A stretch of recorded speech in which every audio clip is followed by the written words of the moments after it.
മധുരക്കിഴങ്ങ് എപ്പോൾ കിട്ടുമോ കളയരുത്, നിങ്ങൾ കഴിച്ചോണം. കാരണം മധുരക്കിഴങ്ങ് ഒരു സൂപ്പർ ഫുഡാണ്. എന്തുകൊണ്ടാണ് മധുരക്കിഴങ്ങ് സൂപ്പർ ഫുഡാണെന്നും ഒരു നേരത്തെ ഭക്ഷണമായിട്ട് ആഴ്ചയിൽ 4 ദിവസമെങ്കിലും കഴിക്കണമെന്ന് പറയുന്നത് അറിയാവോ? കാരണം ഇതിനകത്ത് ഉയർന്ന അളവിൽ വൈറ്റമിൻ എ, ബീറ്റാ കരോട്ടിൻ അടങ്ങിയിട്ടുണ്ട്. നമ്മുടെ രോഗപ്രതിരോധ ശേഷി വർദ്ധിപ്പിക്കുന്നതിന്, നമ്മുടെ മുടിയുടെ ആരോഗ്യത്തിന്, നമ്മുടെ കണ്ണുകളുടെ ആരോഗ്യത്തിന് ഏറ്റവും പ്രധാനം വൈറ്റമിൻ എ ആണ്. കാരണം പലർക്കും വൈകുന്നേരങ്ങളിലെ കണ്ണുകൾക്ക് ഒരു മങ്ങൽ അനുഭവപ്പെടത്തില്ലേ? ഇതെല്ലാം മറികടക്കുന്നതിന് വൈറ്റമിൻ എ വേണം. കൂടാതെ നമ്മുടെ സ്കിന്നിന്റെ ആ ഒരു യുവത്വം നിലനിർത്തുന്നതിനും മുടി നന്നായിട്ട് വളരുന്നതിനും രോഗപ്രതിരോധ ശേഷിക്കും വൈറ്റമിൻ എ തന്നെ വേണം. രണ്ടാമത്തെ വൈറ്റമിൻ B6 ആണ്. നമ്മുടെ നാഡികളുടെ പ്രവർത്തനം ഇംപ്രൂവ് ചെയ്യുന്നതിന് വൈറ്റമിൻ B6 അത്യാവശ്യമാണ്. മൂന്നാമത്തത് ഏറ്റവും ഉയർന്ന അളവിൽ പൊട്ടാസ്യം ഇതിനകത്ത് അടങ്ങിയിട്ടുണ്ട്. നമ്മുടെ രക്തസമ്മർദ്ദം നിയന്ത്രിക്കുന്നതിന്, പെട്ടെന്ന് നമ്മുടെ ശരീരത്തിന് ഉന്മേഷം, ഊർജ്ജം കിട്ടുന്നതിന് പൊട്ടാസ്യം ആവശ്യമാണ്. നാലാമത്തെ ഫൈബേഴ്സ് ആണ്. ഏറ്റവും ഉയർന്ന അളവിൽ നാരുകൾ അടങ്ങിയിട്ടുള്ള ഒരു ഭക്ഷണമാണ്. അതുകൊണ്ട് തന്നെ നമുക്ക് പ്രമേഹ രോഗം നിയന്ത്രിച്ച് നിർത്താൻ സഹായിക്കും.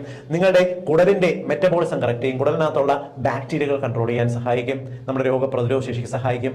എന്തുകൊണ്ട് മധുരക്കിഴങ്ങ് സൂപ്പർ ഫുഡായി